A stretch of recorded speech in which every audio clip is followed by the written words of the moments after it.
Even if my pocket's empty, I don't really wanna go to work. No, no, no. It is so sweet under the sun. I'm gonna take my time, 'cause I don't really wanna go to work. Got up this morning, look around and see the sun high. Je suis Patricia Gomis, fondatrice de l'association Diarama. Diarama, c'est une association qui regroupe trois aspects, la culture, l'éducation et l'agroécologie. Et notre cible, ce sont les enfants, et plus particulièrement les enfants vulnérables. Voilà. Nous sommes installés ici à Ndayan, dans un petit village de pêcheurs, à 50 km de Dakar, où nous avons créé ce lieu avec mon mari Alessandro Fani. Dans ce lieu, on a regroupé donc toutes ces trois espaces. Un espace artistique qui fait de la formation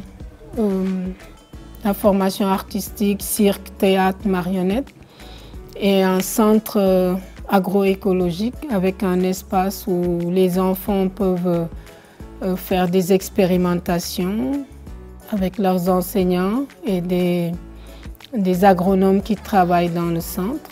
Et nous avons l'école communautaire qui regroupe la maternelle et le primaire. Et c'est une école alternative.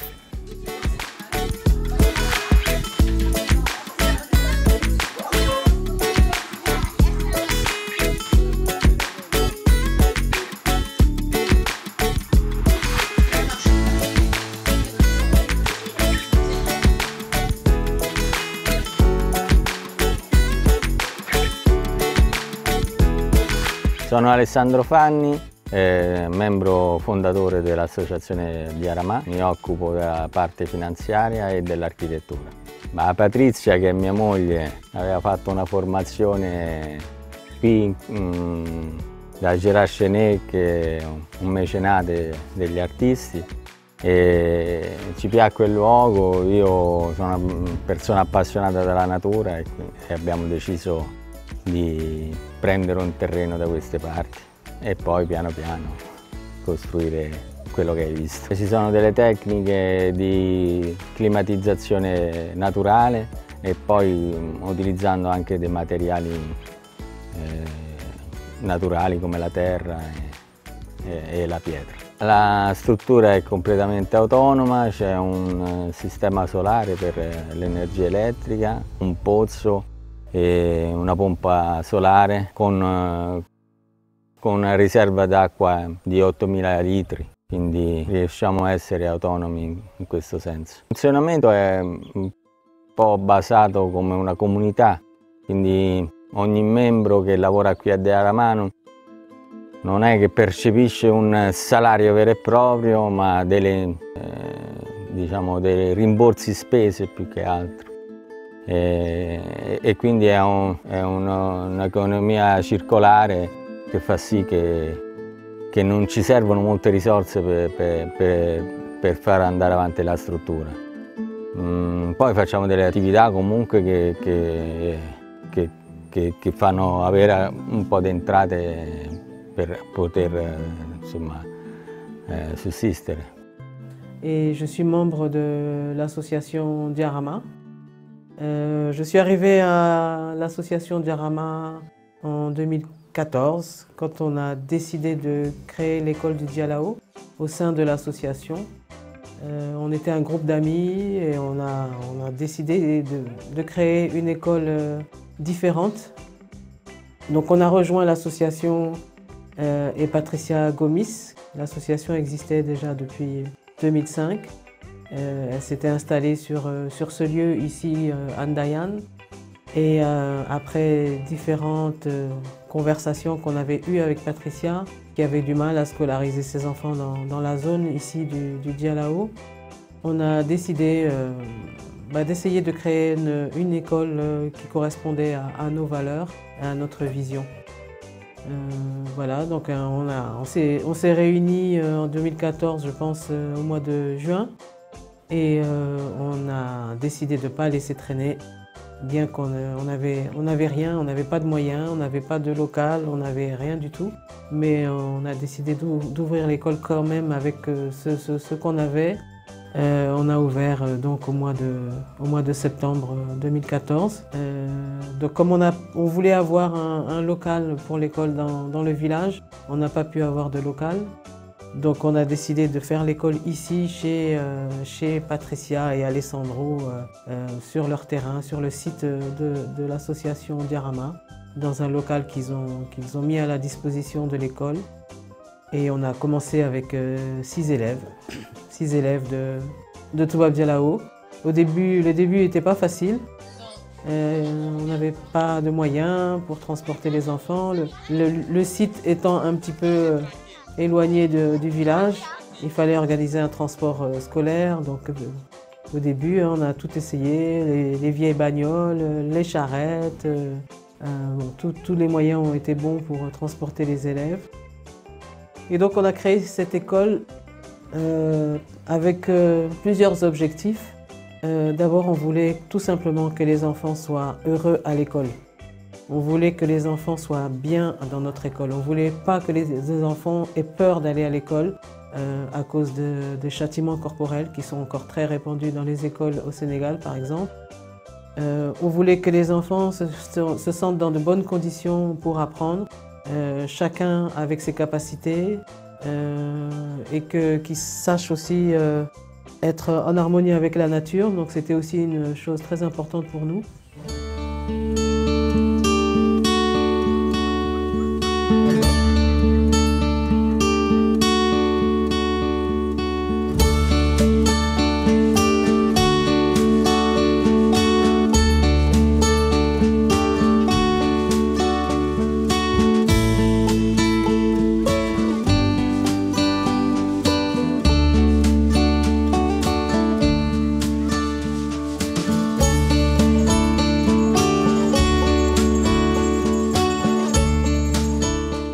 Je m'appelle Sabine Massomatoko. Je suis la directrice de l'école du Dialaho. Cette année, cela fait ma 3e rentrée ici à l'école du Dialaho. Avant ça, j'étais à New York, donc ça a été un grand changement pour moi. Et voilà, pourquoi je suis venue ici, parce que j'ai adhéré tout de suite au projet quand j'en ai entendu parler. J'en ai entendu parler par le biais d'une amie, c'était en 2015.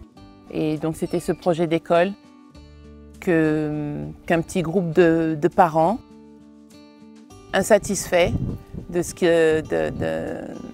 des options qu'ils avaient. Donc ce groupe de parents a mis ses forces en commun pour démarrer ce projet qu'est l'école du Dialaho.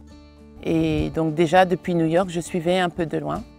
Et quand l'opportunité s'est présentée de ce poste de direction, ben, j'ai sauté dessus et puis me voilà maintenant embarquée dans cette belle aventure. Ce qui m'a plu tout de suite dans le projet, ben, d'abord c'est le cadre. Voilà, être à quelques heures à 1 heure de Dakar, dans la brousse, à quelques minutes de la mer, voilà, dans un cadre serein, sain, au milieu de la brousse, voilà, naturel. C'est d'abord ça qui m'a plu, et ensuite la pédagogie derrière tout ça. Une pédagogie qui met l'enfant au centre et les enseignants comme facilitateurs pour les aider vraiment à acquérir toutes les connaissances dont ils ont besoin et surtout répondre vraiment à leur curiosité. Les effectifs sont de 15 par classe, sauf pour la classe de préscolaire où ils ont 20 élèves. Ça aussi, c'était un des arguments aussi convaincants, c'était l'effectif réduit où on peut vraiment donner l'attention qu'ils méritent aux enfants. Et ensuite, l'approche qui est pas traditionnelle, c'est une école alternative et donc qui essaye en fait plein d'autres approches pour justement faciliter l'apprentissage aux enfants. Et généralement, ça s'exprime en les sortant de la classe. Voilà. On cherche des alternatives, de faire rentrer des notions abstraites de façon concrète. Donc on met les enfants sur le terrain, on les fait vraiment pratiquer pour que les choses prennent du sens. Et c'est ça qui est important. Donc on a des matières qui sont un peu, comment dire, certaines sont nouvelles, hein. Nous-mêmes on démarre, on essaye, notamment la philosophie qu'on a initiée l'année scolaire passée. Et donc voilà, cette année on se lance, mais c'est vraiment, en fait, on pense que la philosophie c'est une matière réservée aux adultes, mais c'est quelque chose que les enfants font naturellement en fait. Donc on a la philosophie, on a l'agroécologie, les enfants passent beaucoup de temps au potager, voilà. Donc aujourd'hui on va continuer avec d'autres aspects de la graine. Qui peut me rappeler les différentes parties de la graine qu'on a vues? Oui? L'embryon. L'albumen. Tégument. La graine, elle sort, c'est l'embryon. Voilà. Donc, en rappel, nous avions vu les trois parties de la graine. Il y a l'embryon, c'est par là que sort la plante et la petite feuille. Maintenant, il y a l'albumen. L'albumen, c'est à l'intérieur de là qu'il y a les éléments nutritifs comme les lipides, le glucose.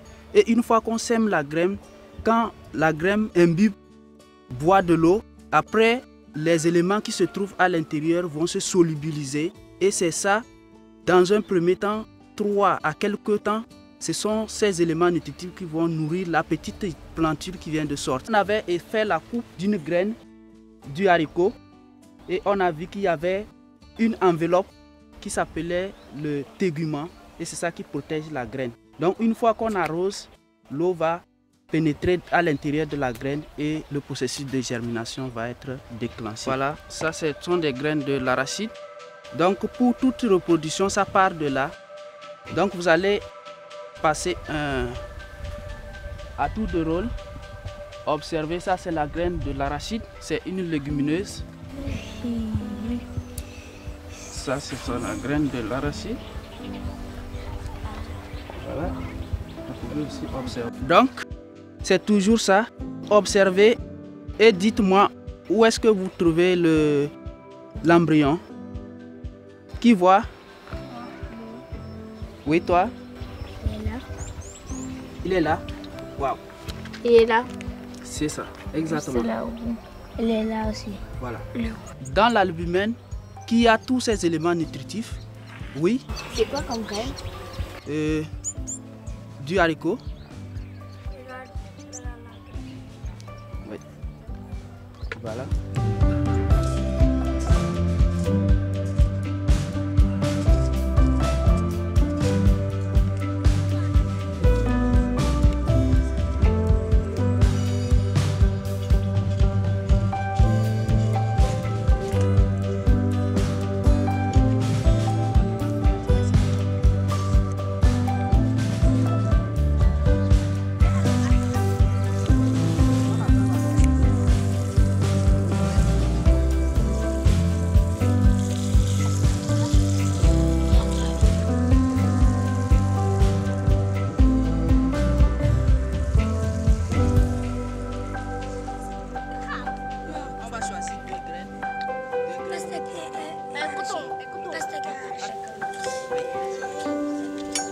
Donc pour semer, en attendant, on va voir.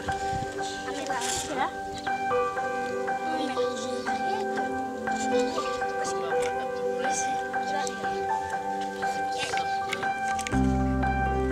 On va faire une ligne droite.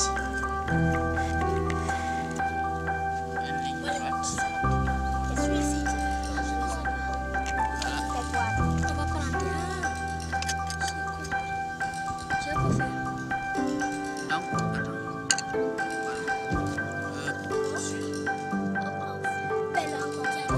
Repasse. Écoutez.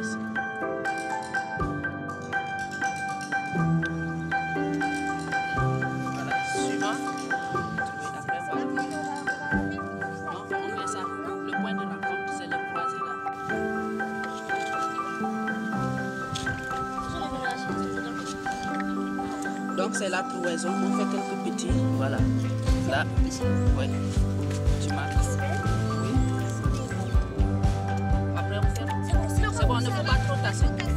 Là, là.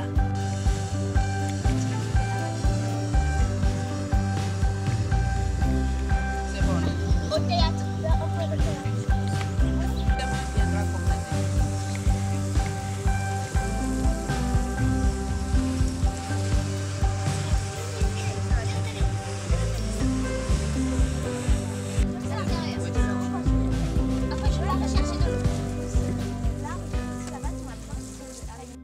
Bonjour, je m'appelle Aïcha Aramsen. J'ai 11 ans et je suis en classe de CM2. On vient de finir notre cours sur la permaculture. Le sujet, c'était la graine. On a appris les 3 parties de la graine. On nous a dit qu'il y avait le tégument. C'était pour protéger la graine. C'était la couche supérieure qui protégeait la graine. Il y a l'albumène. Ce qui est à l'intérieur de la graine, c'est pour nourrir. Quand tu arroses, tu vas mettre en bouillie l'albumène et ça va nourrir la plante. Et à l'embrouillon, c'est un petit bout où la plante elle sort. Et aujourd'hui, on a amené des graines qui viennent de la maison. On a fait un petit, on les a plantées et maintenant on attend que ça pousse pour voir ce que ça va donner. Je trouve ça bien parce que avant, dans notre ancienne école, on ne faisait pas ça. Et là, je trouve ça fantastique parce qu'on parle de la nature. Et je pourrais avoir un petit jardin, comme ça je me plante mes trucs à moi. Et c'est bien. Mon expérience dans cette école, c'est que les activités ont changé. Et puis on fait du jardin, on fait du spectacle, on fait des spectacles. Et avant, on était dans une école privée catholique qui ne faisait pas ça. Alors pour moi, c'est de nouvelles choses qu'on m'apprend. Et je regrette que c'est ma dernière année ici. Ouais, cette école, pour moi, c'est plus qu'une école, ça m'apprend beaucoup de choses. J'ai eu beaucoup d'amis quand même, c'est très bien. On ne tape pas les enfants et pour moi, ça c'est bien, c'est très bien. J'aime bien cette école. Bonjour, je m'appelle Kenza, j'ai 12 ans, je suis en CM2 et nous venons de finir un cours de permaculture. Nous avons parlé de la graine, nous avons travaillé la terre pour faire un lit de semences. Puis nous avons arrosé et ensuite on a planté des graines. On l'a recouvert de terre et aussi je suis dans cette école depuis 5 ans. Je trouve que c'est une bonne idée d'enseigner aux élèves de l'école du Djalaw de comment planter des plantes ou repiquer. Et aussi, on fait beaucoup de choses différentes des autres écoles. On nous apprend beaucoup de choses par rapport à la nature. Par exemple, il faut respecter la nature, il faut bien travailler, des choses qui nous aidera dans la vie. Et aussi, je trouve que c'est très bien. Je m'appelle Joseph Ouloudo Baguéré. Je suis originaire du Togo et actuellement, je suis le responsable du jardin pédagogique de Djarama et tout ce qui concerne l'agroécologie. Donc ici, c'est un cadre de transmission de connaissances aux apprenants et surtout d'être près de la nature. Donc ici, notre méthode se repose sur la réalité. Donc les élèves apprennent par séquence tout ce qui concerne la plante et partant de la graine jusqu'à la production. Voilà, donc ici, les élèves sont beaucoup plus en contact avec la nature et nous avons trouvé que certains élèves savaient quelque chose sur la nature mais n'avaient pas aussi une vision positive de la nature.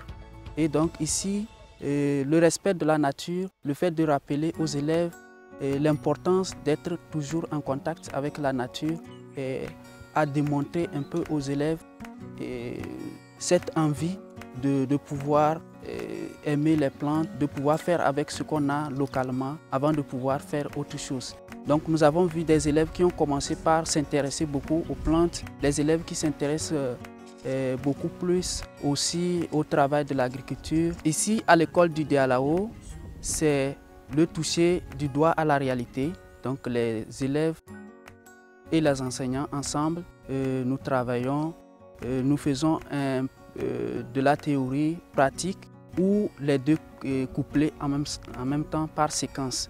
Et c'est une bonne chose pour nous, tant que nous sommes en phase avec la nature, le respect de l'environnement et que nous cherchons à utiliser ce que nous avons, les ressources disponibles localement pour pouvoir nous suffire, nous nourrir et surtout prendre soin de l'environnement. Ça nous va droit au cœur et nous pensons que cette méthode-là, si elle peut s'étendre à d'autres, ça serait du bien parce qu'actuellement, avec les effets de la modernisation, de la destruction, tout ça là, c'est vraiment compliqué pour la nature. Donc il va falloir retourner ou du moins adapter les concepts comme l'agroécologie, la permaculture, l'agriculture biologique qui va garantir la santé de l'être humain, des végétaux,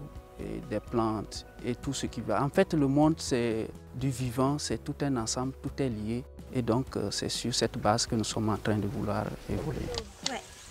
Oui. Avec l'azote, c'est ça. Je suis Yolène Flo, j'ai 24 ans et je suis à Jarama pour le mois de décembre pour un volontariat au sein du pôle agroécologique avec Joseph et aussi Bertha. Et je travaille aussi au sein du pôle culturel avec Patricia et Olivier pour leur donner un peu un coup de main sur le festival. En fait, j'étais déjà venue ici en 2018. J'avais passé 6 mois au Sénégal et j'avais travaillé à Jarama pour le festival Jaramart qui se déroulait en avril. Donc c'était une super expérience et à l'époque j'étais en formation, j'étais en master de gestion de projets internationaux. Et maintenant que j'ai fini, je fais une formation agricole. Donc je suis venue ici pour faire mon stage en agroécologie. C'est super intéressant d'avoir une école comme ça au Sénégal.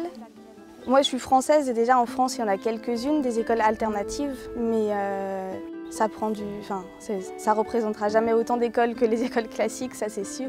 Et je pense que pour les enfants c'est vraiment important de pouvoir s'épanouir au travers d'autres formes d'éducation que l'éducation classique, d'avoir l'accès à la nature, à la terre, d'avoir l'accès à la culture surtout, et de pouvoir pratiquer en fait, au-delà du théorique, d'être dans une pratique au quotidien. Je pense que c'est très formateur pour les enfants et ça va beaucoup leur servir pour savoir même, pour apprendre à se connaître eux-mêmes et savoir vers quel métier ils pourront se diriger plus tard. Voilà, ils apprennent beaucoup de choses et c'est super.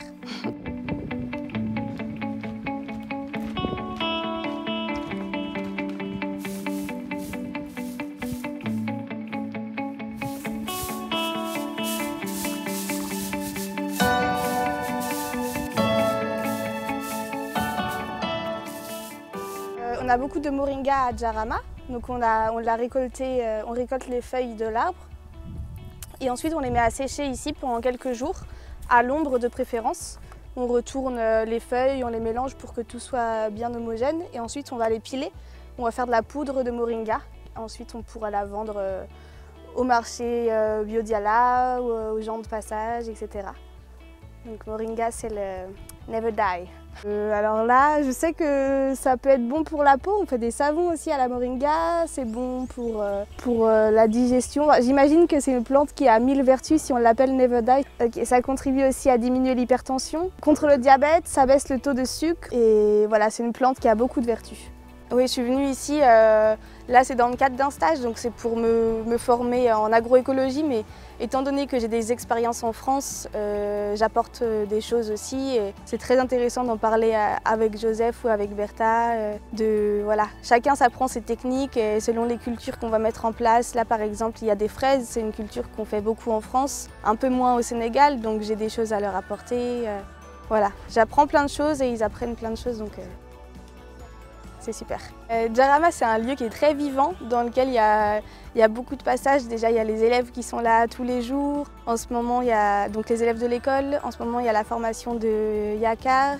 Après, il y a des volontaires comme moi, comme les formateurs en théâtre, en cirque, en marionnette, en agroécologie. Et en fait, c'est des gens qui viennent de partout dans le monde. Donc, autant des gens qui viennent de la région d'Afrique de l'Ouest, des gens qui viennent d'Amérique latine, d'Europe. Enfin, c'est très intéressant. C'est un lieu qui est très riche culturellement et pour les enfants, ça aussi, c'est intéressant en fait, de voir des gens qui viennent de partout, qui parlent des langues différentes. Des fois, on a du mal à communiquer, mais c'est ça qui est intéressant aussi.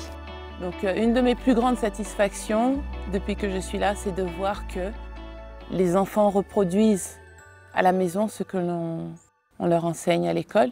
Et notamment, c'est là un des aspects pour lesquels c'est le plus visible, c'est tout ce qui est en rapport avec l'environnement. On met beaucoup l'accent sur la protection de l'environnement. On essaye de leur donner, de leur inculquer des gestes citoyens de traitement des déchets, recyclage, compostage, des choses comme ça. Et on a les retours des parents ensuite qui nous disent ils arrivent à la maison, ils commencent à planter des choses, ou ils nous reprennent, voilà, quand ils nous voient vouloir jeter des choses par terre, les enfants viennent et font la morale aux adultes. Ça, c'est vraiment la plus grande satisfaction. C'est eux notre espoir de demain. Donc, de voir qu'effectivement le message passe des enfants vers les adultes, c'est vraiment c'est une grande satisfaction. Avec ces matières un peu nouvelles que l'on essaye de mettre en place, comme l'agroécologie, tout ce qui est protection de l'environnement. C'est notre façon à nous de mettre notre petite pierre à l'édifice, en espérant que voilà, les bases que nous sommes en train de donner actuellement aux enfants, ils vont non seulement les garder et ensuite les transmettre dans les écoles où ils iront après. C'est notre contribution effectivement à une prise de conscience du pays, qu'il faut changer les mauvaises habitudes et on voit déjà que les résultats sont là, donc c'est encourageant pour le futur. Je pense que oui, on est des pionniers au Sénégal. En Afrique de l'Ouest, il y a quelques écoles qui essayent qui se sont créées, qui fonctionnent avec un peu sur les mêmes valeurs que nous et qu'on essaye un petit peu de mettre en réseau. C'est un peu un de nos rêves, ce serait qu'on se mette en réseau parce qu'il y a des écoles alternatives en Afrique de l'Ouest. Elles ne sont pas nombreuses. Mais c'est vrai qu'au Sénégal, on est un peu des pionniers. On espère que d'autres suivront notre exemple. Parce que voilà, l'école telle qu'elle est aujourd'hui, elle n'est pas adaptée d'abord à notre monde actuel. Elle n'est pas adaptée aux défis qui nous attendent demain dans le monde, mais plus particulièrement en Afrique. C'est un peu aussi notre credo, c'est qu'on dit qu'en Afrique, on essaye d'appliquer un modèle de développement qui vient de l'Occident, mais qui ne correspond pas à nos valeurs, qui ne correspond pas forcément à notre vision du monde. Si on a des écoles où les enfants apprennent les mêmes choses que dans les écoles occidentales, ils sont formés dans le même moule et sur le même modèle que dans les écoles occidentales, ils ne pourront pas imaginer un développement différent. Donc voilà, donc c'est important pour nous de donner à ces enfants un espace d'imagination et puis aussi une connaissance de leur environnement et aussi leur donner une valorisation de leur environnement culturel et écologique pour qu'ils comprennent la valeur de ce qu'ils ont autour d'eux, qu'ils aient envie de développer mais dans leur contexte et qu'ils aient surtout pas envie d'aller voir ailleurs chercher un Eldorado qui n'existe pas.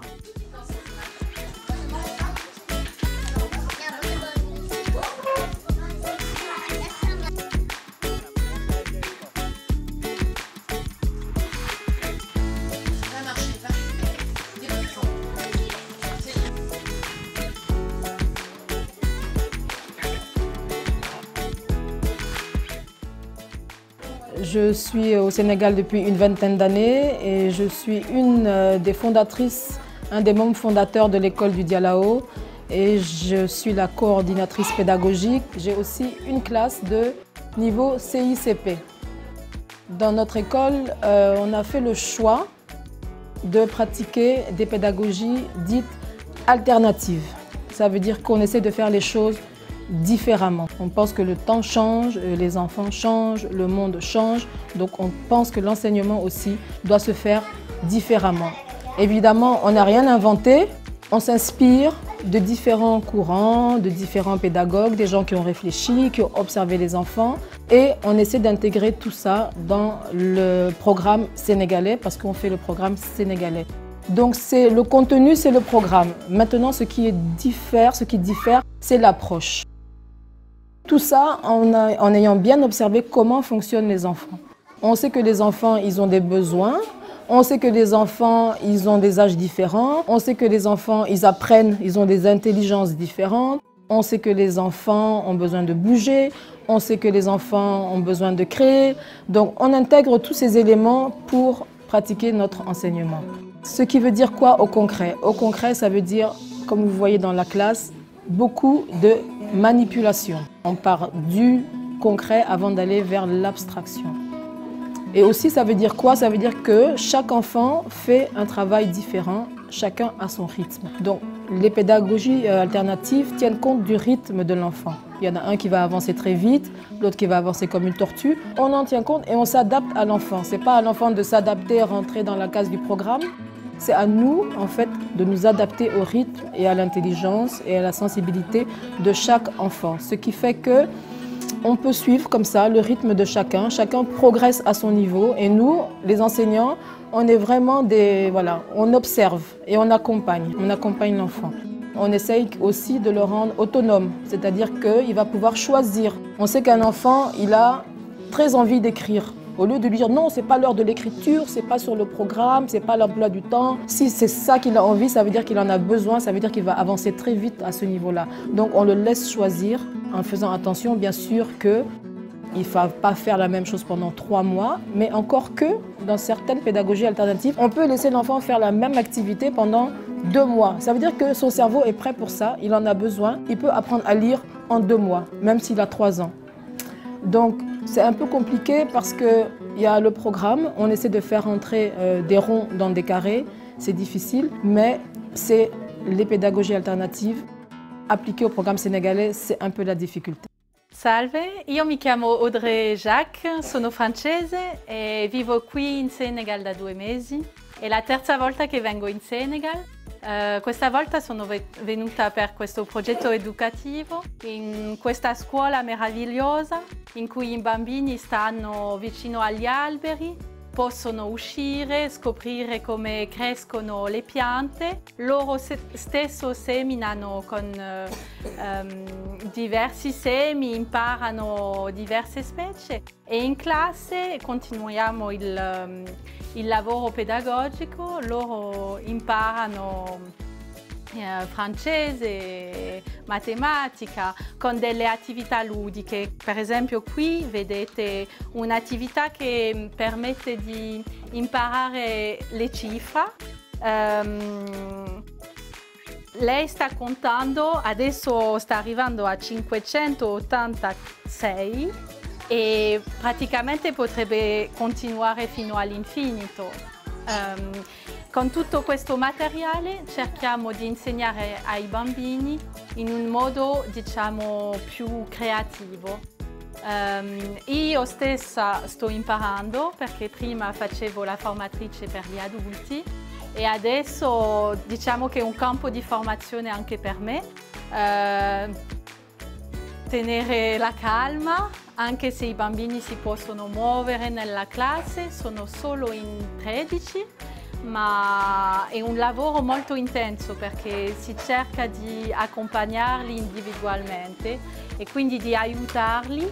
I livelli stessi sono diversi, quindi ognuno ha delle attività, diciamo, adatte al suo livello e poco a poco le capacità si ampliano e imparano nuove cose. In 2 mesi già vediamo che i progressi stanno avvenendo. È una bella avventura. Siamo diversi insegnanti che vengono da diverse parti del mondo e che tutti hanno scelto di impegnarsi per questa scuola qui in Senegal. E ognuno ha il suo percorso. Io ho un percorso di scoperta del Senegal che risale all'Italia, quando ero studentessa in Italia, che ho incontrato la comunità senegalese e ho cominciato a insegnare l'italiano lì. E poi io ho imparato il Wolof e adesso sono contenta dello scambio, di poter parlare con i bambini in francese, però anche aprendo degli spazi per capire il Wolof. Con gli altri insegnanti siamo una team e cerchiamo di aiutarci a vicenda. Qui il luogo è meraviglioso, è una vera fortuna quando l'Europa si sta richiudendo con la pandemia. Qui possiamo sempre uscire, fare delle escursioni con i bambini, aiutarli a scoprire nuovi posti. Ecco, loro hanno fatto la scuola a distanza e in piccoli gruppi da marzo a luglio. E adesso qui possiamo relazionarsi uno con l'altro e comunque le espressioni facciali ovviamente aiutano. Per loro io vengo da lontano, già se dovevo cominciare con la maschera sarebbe stato difficile. Ecco. Moi, je m'occupe principalement de l'aspect culturel, donc je suis la directrice artistique. Disons que j'impulse les projets artistiques, que ce soit les créations, parce qu'on a une compagnie professionnelle qui crée des spectacles jeune public. Et nos spectacles sont souvent des spectacles engagés avec des thèmes comme l'accès à l'éducation ou l'excision ou encore le mariage précoce ou l'environnement. Voilà. Tous nos spectacles sont créés à partir de thématiques qui nous touchent ou bien des choses qui se passent ici dans notre pays qu'on a envie de changer. Alors on en parle dans nos spectacles, comme par exemple le problème des enfants des rues au Sénégal, ces enfants qu'on envoie mendier, qui des fois se retrouvent enfants des rues tout simplement, et ils ont peur de retourner chez eux, dans leur famille ou bien dans les écoles où ils ont été confiés, donc ils décident de vivre dans les rues et ces enfants-là sont confrontés à des accidents ou tout simplement des rapts ou autre chose. Donc on parle de ces choses-là dans nos spectacles. Voilà. Diarama, c'est une association humaniste qui essaye tout simplement, à travers la culture, l'éducation et l'agroécologie, de permettre aux jeunes de penser Afrique, de rêver l'Afrique comme les Américains rêvent des Amériques. Nous, notre projet, notre ambition, c'est de permettre à l'enfant sénégalais, mais en général l'enfant d'ici, voilà, de rêver d'ici. Je suis enseignant à l'école du Dialaw depuis cette année, 2020-2021. Bon, auparavant, j'ai servi dans la fonction publique, mais à la fin de ma carrière, j'ai été nommé directeur d'école à Ngekor. J'ai fait là-bas 4 ans. Et comme j'ai pris la retraite, je suis venu participer toujours au développement de l'école en travaillant à l'école du Dialaw, qui est une école communautaire. Alors, ce qui m'a surtout surpris, c'est que c'est une école où les châtiments sont totalement interdits. Mais ce qui me fait le plus plaisir, c'est que C'est une école agroécologique en même temps. Et moi, même depuis Dakar, je travaillais dans le micro-jardinage avec les élèves. C'est ça qui m'a motivé. Et vraiment, j'ai été agréablement surpris de constater que l'agriculture ou le maraîchage, l'agroécologie se mène à bien dans cette école. Et surtout, l'environnement, la protection de l'environnement. Voilà. C'est très difficile par rapport au public, il faut se dire la vérité, mais l'expérience n'est jamais suffisante et c'est pour cela que je suis là et je compte travailler encore davantage pour le bien de l'école sénégalaise. Quand les gens ont appris que je suis à la retraite, ils ont dit mais tiens, c'est pas possible. Et surtout, ils ont dit il a pris une classe de surcroît. Donc j'étais directeur d'école, comme je l'ai dit tout à l'heure, pendant 4 ans. Et ici, j'ai une classe multigrade, CM1, CM2, ce qui fait que les gens sont un peu étonnés de me voir toujours travailler et reprendre la craie. Et c'est ça qui m'a fait surtout plaisir, le fait de revenir dans les écoles, dans les classes et de prendre la clé. Et en me voyant, on pense que je n'ai pas encore acquis l'âge de la retraite, mais Dieu merci, je touche du bois et je compte encore donner mon expérience à l'école pendant des années encore, s'il plaît à Dieu. Je suis Madame Baye. Je suis à la maternelle avec maîtresse Yacine, ma collègue. Nous avons des enfants de 3 à 6 ans et c'est un melting pot One Nation. Nous avons des enfants de tous les horizons. Et donc en classe, nous nous exprimons en Wolof, en français et en anglais. Donc c'est la maternelle de l'école du Dialaw.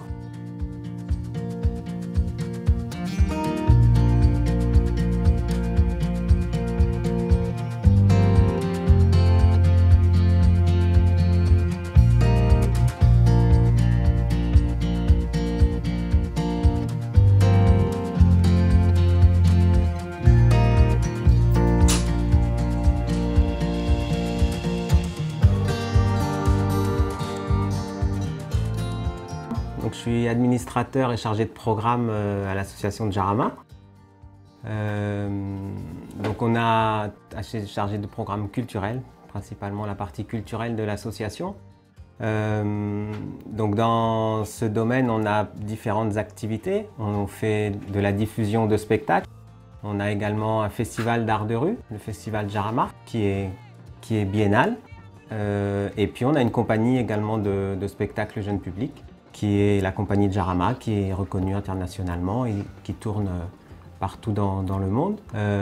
Donc l'objectif de l'association au niveau culturel, c'est d'apporter de la culture aux enfants, notamment les plus défavorisés, mais aux enfants en général. Donc on organise plusieurs événements justement dans ce sens-là. Un festival d'art de rue où on invite des compagnies artistiques aussi bien africaines qu'européennes, canadiennes. Enfin voilà, on a pas mal d'artistes qui viennent. Et ce festival, il se passe au village Andayan, mais également à Dakar, à l'Institut français, qui est partenaire de l'association depuis plusieurs années maintenant.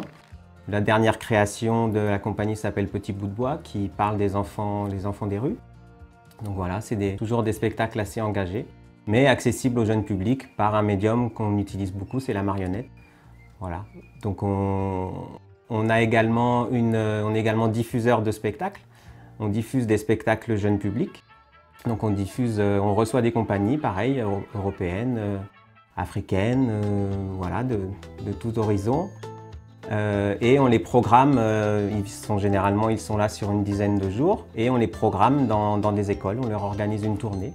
Donc ils jouent dans des écoles sur Dakar, sur Thiès, sur Mbour. Ils jouent également au théâtre chez nous, parce qu'on a également un théâtre qui est pour diffuser les spectacles. Donc quand ça joue en fait chez nous, on organise en fait un transport pour que les enfants du village puissent venir voir les spectacles. Donc comme on a un bus au niveau de l'école, donc on fait des points de rassemblement à Toubab Dialaw, Andayan, et on amène les enfants voir le spectacle. On les ramène après, une fois que le spectacle est fini. Mais oui, on travaille beaucoup avec les populations du coup, et ils accueillent vraiment, enfin, tout ce qu'on fait, ils sont vraiment très, très demandeurs. Les enfants quand ils nous rencontrent dans le village, c'est quand le prochain spectacle, Olivier, c'est quand le prochain spectacle? Et donc voilà, il y a vraiment une demande, voilà, là ça fait un moment qu'on n'a pas eu de spectacle avec la situation, mais c'est vrai qu'il y a vraiment une forte demande. Tous les artistes qui viennent, on les sensibilise aussi sur le projet, sur tout le projet de Jarama. Donc du coup, ils sont aussi dans ce sens-là, où ils viennent aussi pour participer et découvrir aussi le Sénégal. C'est l'idée aussi, c'est de leur faire découvrir en même temps le Sénégal. Ils jouent, ils apportent leur spectacle et ils rencontrent aussi un autre public. Parce qu'ici, c'est vrai que les enfants n'ont pas l'habitude de voir ce genre de spectacle. Donc c'est toujours intéressant pour eux de voir des spectacles de cirque, de théâtre, de marionnettes, de théâtre d'ombre. Enfin, on apporte vraiment pas mal de disciplines artistiques pour les enfants. Et après, on est aussi en collaboration avec un groupe de jeunes du collège avec qui on fait du cirque maintenant depuis 2 ans, avec lesquels on a créé un spectacle qui s'appelle Brigade de nettoyage, qui est pareil, axé sur l'environnement. Voilà, c'est aussi des sujets qui nous tiennent à cœur, tout ce qui est un respect de l'environnement et tout ça. Donc on a créé ce spectacle avec eux. C'est la première fois qu'ils créent un spectacle, qu'ils jouent sur scène, voilà, donc et il sera joué au festival là, en décembre prochain, que le festival aura lieu en décembre de cette année. Avec les enfants de l'école du Dialao, c'est vrai que vu qu'on a une programmation culturelle où on reçoit une compagnie artistique tous les mois, qui se déroule entre octobre et juin, donc c'est vrai que les enfants bénéficient de spectacles, ils bénéficient d'ateliers artistiques, ils bénéficient de tout ça. Et c'est ça la particularité aussi de l'école et de l'enseignement qu'on met en place à l'école du Dialao. C'est qu'ils participent à tout ça, ils ont cette ouverture artistique. Et puis ils pourront également bénéficier des contacts aussi de Jarama, parce qu'on travaille beaucoup avec l'Institut international de la marionnette à Charleville-Mézières, qui est un centre de formation pour la marionnette. Et du coup, ils pourront aussi bénéficier de tout ce... pourquoi pas, hein, c'est l'idée, hein, pourquoi ils n'iraient pas faire une formation aussi dans ce centre, voilà, dans cet institut. Donc voilà, il y a tout un programme qui est en train de se mettre en place pour ce groupe de jeunes sur les années à venir. Et en parallèle, on est en train aussi de mettre en place une formation marionnette, mais la professionnalisante pour des professionnels artistes au Sénégal. Pareil, en partenariat avec l'Institut international de la marionnette à Charleville et l'École nationale des arts de Dakar. Donc ça, c'est un nouveau projet on a lancé le projet en novembre. Et c'est un projet pareil sur 2 ans, mais celui-là, il est destiné vraiment aux artistes professionnels qui souhaitent apporter un plus à leur art, qui est la marionnette, quoi.